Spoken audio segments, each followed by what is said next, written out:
presented by Top Music। देव के देव महादेव की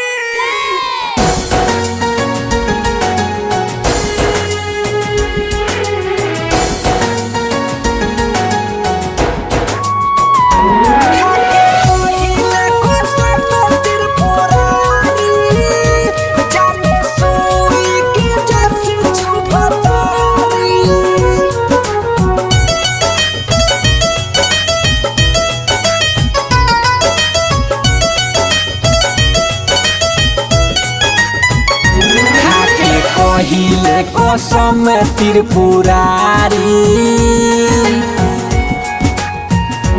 जाने सुई के जैसे चुभतारी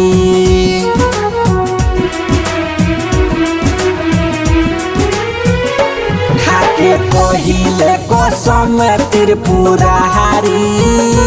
जाने सुई के जैसे चुभतारी मने महाने ना कोई से मनाई हो मने महाने ना कोई से मनाई दिले दोना तिरछुलावा से काढ़ी खाके पहिले कसम त्रिपुरारी जाने सुई के जैसे चुभतारी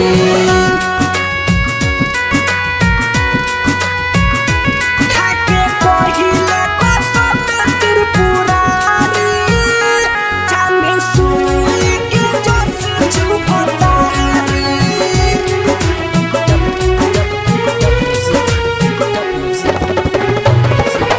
भांगे धतुर चाहे गाजा चिलम कम करे नहीं गम के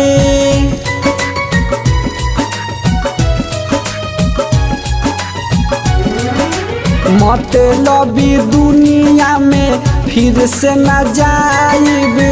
शरण में रखली हम के धके दिलावा पगम के बोझा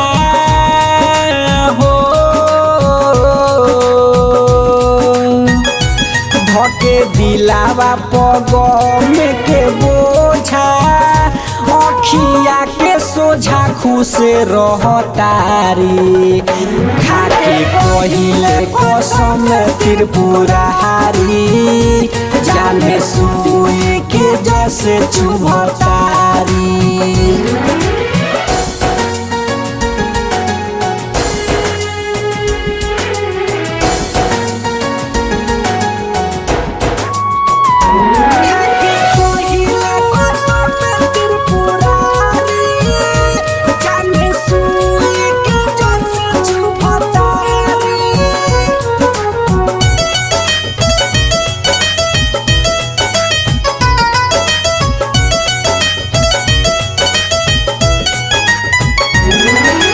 सुबह से शाम ले गोदिया में हमारा सपना सजावते रहली